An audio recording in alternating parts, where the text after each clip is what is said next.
Ang pangunahing talata para sa isang ikapu at pag-aalay ay karaniwang nasa Malakiyas. Sa Malakiyas 3, verse 8 ay nagsasabi, "Magnanakaw ba at magdaraya ang isang tao sa Diyos? Gayon may ninanakawan at dinadaya ninyo ako? Ngunit sinasabi mo, sa anong paraan ka namin ninanakawan at dinadaya?" Sinasabi nito, itinago mo ang iyong mga ikapu at alay sa lahat ng paraan na masasabi ng Panginoon na ninanakawan mo siya o niloloko siya.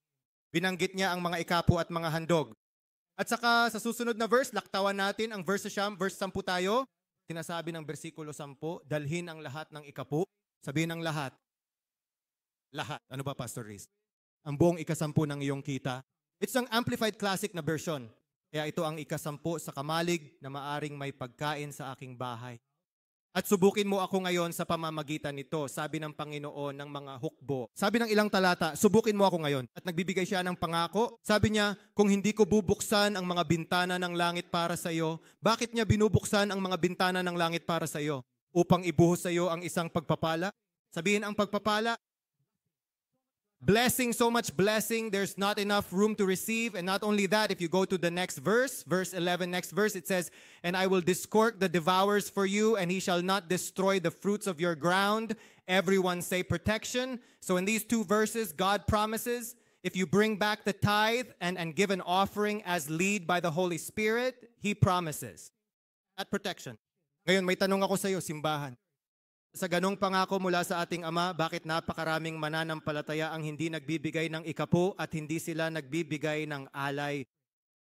Sa tingin mo, bakit? Oseas 4.6, kakulangan ng kaalaman o kakulangan ng kaalaman, hindi paniniwala sa kanyang salita. Naniniwala ka ba sa salita ng Diyos? Naniniwala ka ba sa mga piraso at piraso lamang ang iyong mga paboritong talata at ang iba pang mga talata na hindi mo gusto, hindi mo pinaniniwalaan, o naniniwala ka na at buong walang kompromiso na salita ng Diyos?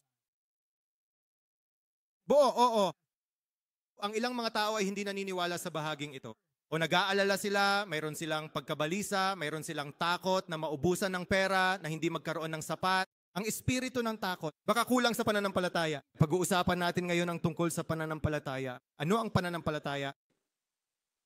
Ang pananampalataya ay tinukoy sa Hebreo 11.1. Maaari ba tayong pumunta sa talatang iyon? Ngayon, ang pananampalataya ang sangkap ng mga bagay na inaasahan, ang katibayan ng mga bagay na hindi nakikita. Sangkap ng mga bagay na inaasahan. Sabihin ang pag-asa. Pag-asa. Ano ang ibig sabihin ng pag-asa? Ito ay isang taimtim na pag-asa. May inaasahan ka kung paano ka madismaya sa buhay na ito. Binanggit ito ni Pastor Celeste kahapon sa Healing Encounter. Ang paraan ng pagkadismaya mo ay ang pag-asa mo sa maling bagay. Ulitin ko yan. Ang paraan ng pagkadismaya mo sa buhay na ito ay ang pagkakaroon mo ng pag-asa sa maling bagay. Umaasa kang gagawa ang iyong asawa ng ilang bagay at ipapangako sa iyo ang lahat ng iyon. Tapos hindi nangyari. Tapos disappointed ka. Marahil umaasa ka sa promosyon o bonus na magdadala ng pera mula sa trabaho, ngunit hindi mo ito nakuha. Umaasa ka sa maling bagay. Marahil inaasahan mo ang iyong mga benta, kung ikaw ay nasa siguro o real estate, isinasara ang malaking komisyon para sa buwan, ngunit nahulog ito. Hindi nangyari. Ngayon ay nabigo ka.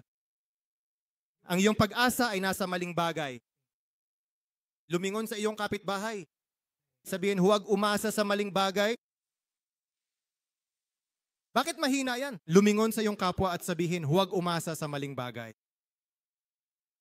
Kung nakikinig ka sa akin, Wisdom Online, i-type mo yan, huwag umasa sa maling bagay. Kaya kung hindi tayo umaasa sa maling bagay, ano nga ba ang tamang pag-asa, di ba?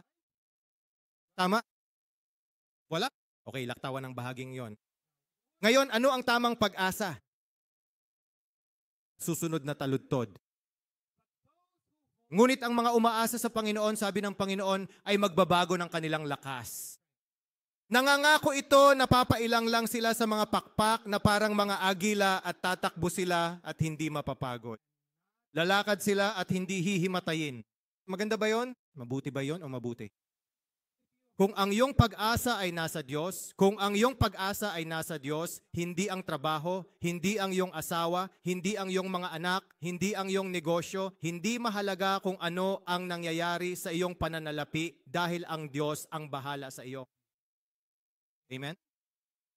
Ngayon, siguro iniisip mo na marami kang problema ngayon, di ba? Problema sa pera, walang oras para sa Diyos, wala akong panahon para sa tahimik na oras. Wala akong tahimik kaninang umaga. Hindi ako nakasamba kaninang umaga. Wala akong oras sa linggo. Buksan natin ang Markahan, Kabanata 5. Ito ang aking mga talata para sa araw na ito. Kabanata 5. Tingnan natin kung ang mga problema ay makakapigil sa iyo sa pagsamba sa Diyos. Sabi nito, marami sa inyo ang pamilyar sa kwentong ito. Pagkatapos ay dumating sila sa kabilang ibayo ng dagat sa bansa ng mga pagtitipon. Verse 2, at pagkababa niya sa bangka, ito nga pala ay si Jesus. Kita nyo, si Jesus iyon. Kaya lumabas si Jesus sa bangka. At pagdakay, sinalubong siya mula sa mga libingan, isang lalaking may karumaldumal na espiritu. Verse 3, na nagkaroon ng kanyang tirahan sa gitna ng mga libingan. At walang nagsanib sa kanya kahit na may mga tanikala. Susunod na taludtod. Kung magkagayo ay sinasabi, sapagkat siya'y madalas na ginapos ng mga tanikala at ang mga tanikala ay kaniyang pinaghiwalay. Ang mga tanikala ay nagkapira-piraso, ni sino man ang makapagpapaamo sa kaniya. So na-demonyo siya, di ba? Verse 5, at lagi, gabi at araw, sa araw at sa gabi, nasa bundok siya, sa libingan, sa sementeryo. Yun ang sinasabi, tama ba? Crying out, cry siya, cutting himself. Kinakat niyang sarili niya. Anong Tagalog ang cut? Hinihiwan niyang sarili niya. Kinakat niyang sarili niya. Tama? Tignan mo yan. Ngayon, narito ang aking obserbasyon, simbahan. Sa mga verse na to, nagkaroon ng problema ang lalaking ito. Tama? Sumasang-ayon ka ba? May problema siya? Madami siyang problema. Sumasang-ayon? Napakaraming problema ng lalaking ito. Oo, maraming problema. Maraming problema. Mga problema, malamang na mas maraming problema kaysa sino man sa inyo ngayon. Sino dito ang mas maraming problema kaysa sa lalaking ito? Ngayon, Wisdom Online, kung mas marami kang problema kaysa sa lalaking ito, type mo ako. Sigurado akong walang sino man ang may ganito karaming problema. Nagkaroon siya ng problema sa pera. Problema sa pera. Bakit? Ang sabi dito, nakatira siya sa mga libingan, meaning wala siyang bahay. Nagkaroon siya ng mga problema sa relasyon. Bakit natin alam yon? Sinasabi nito na namumuhay siyang mag-isa, sabihin nating mag-isa, sa kabundukan. Kaya walang bahay, walang pera, walang relasyon, walang kasama niya. Nagkaroon siya ng mga problema sa kalusugan at pag-iisip. Ito ang trifecta ng mga problema, tama ba? Walang pera, walang pananalapi, walang relasyon, at masamang kalusugan. Ang trifecta ng mga problema. Bakit niya sinabi yon? Dahil palagi niyang binabato ang sarili niya. At sa pag-iyak ng malakas, nababaliw na siya sa pag-iisip dahil na demonyo siya. Hindi lang siya nagkaroon ng maraming problema, meron din siyang mga demonyo, mga kaisipang demonyo na may kapangyarihan sa kanya. Sino dito ang lahat ng problemang ito ngayon? Kahit sino? Lumingon sa iyong kapitbahay at sabihin, hindi ako. Hindi ka ba masaya na wala kang mga problemang ito? Akala mo madami kang problema sa buhay? Wala yan. Sisiw yan. Sisiw yan. Para sa Diyos, kung mayroon kang pag-asa sa Panginoon. Amen? Pagkatapos, ito ang huling taludtod. Okay, ano ang sumunod na nangyari? Ano ang sumunod na nangyari? Tingnan natin ang susunod na talata. Talata 6, pagkatapos nito. Ang sabi, nang makita niya si Jesus, nakita ng taong ito ang demonyo mula sa malayo, tumakbo siya at sinamba siya.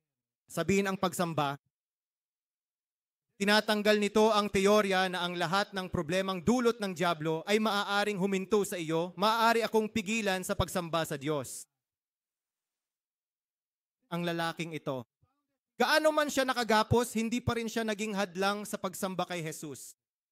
Gaano man karaming mga problema ang mayroon ka sa buhay na tumatagal ng iyong oras, hindi ito dapat magkaroon ng anumang humawak sa iyo upang pigilan ka sa pagsamba kay Jesus. Amen? Iyan talaga ang iyong pambihirang tagumpay, pagsamba. Itinuro namin yan dito. Kapag hindi maganda ang takbo, ano ang gagawin mo? Sumamba ka, ikaw ay nagpupuri at sumasamba. Bakit? Narito ang pangunahing punto sa pamamagitan ng paraan nang ang taong ito ay tumakbo at sumamba kay Jesus, ay nang si Jesus ay nag-asikaso sa kanyang mga problema, hindi natin dadaan ang mga talatang iyon. Alam mo naman ang sumunod na nangyari, di ba? Pinalayas ni Jesus ang mga demonyo at pagkatapos ay muli siyang nabaliw at bigla na lang bumalik sa normal. Nang ang lalaki ay tumakbo at sumamba, ay nang si Jesus ay nag-asikaso sa lahat ng kanyang mga problema sa buhay. Kung marami kang problema sa buhay mo, kung marami kang problema, ito ay isang mensahe para sa iyo. Susunod na taludtod. Kaya ano ang kinalaman nito sa pag-aalay ng ikapu? Tumatanggap ka? Sino ang nakakatanggap ng mensaheng ito? Mga madaming problema. Sino ang nakakatanggap ng mensaheng ito? Hindi, kinansela ko iyon sa pangalan ni Jesus. Oo, walang problema. Walang problema kay Jesus. Tama? Perspective lang yan eh. Kaya ano ang aking punto? Ang sabi sa Kawikaan 3, versikulo 9 hanggang 10 ay nagsasabing, parangalan mo ang Panginoon ng iyong kayamanan at ng pinakamabuting bahagi ng lahat ng iyong nagagawa. Yan ang utos. At pagkatapos ay sinasabi ng versikulo 10, dahil kung sinusunod mo siya, pupunuin niya ang iyong mga kamalig ng butil at ang iyong mga sisidlan ay aapawan ng masarap na alak. Yun ang pagpapala. Karangalan. Sabihin ang karangalan. Karangalan ng Panginoon. Ano ang ibig sabihin nito?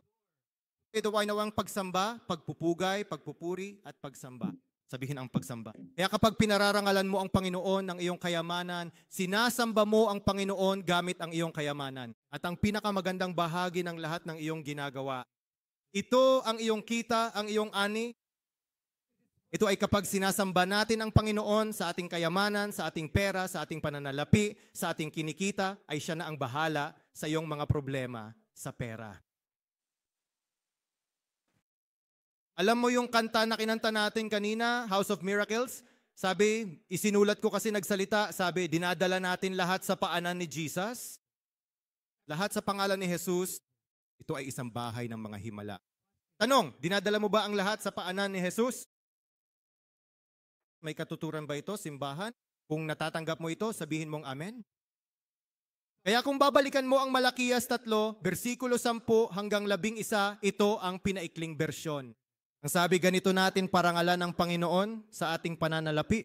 Pagpupuri sa Panginoon, pagsamba sa Panginoon gamit ang ating pananalapi. Ang sabi, dalhin ang lahat ng ikapu, ang buong ikasampu ng iyong kita sa kamalik.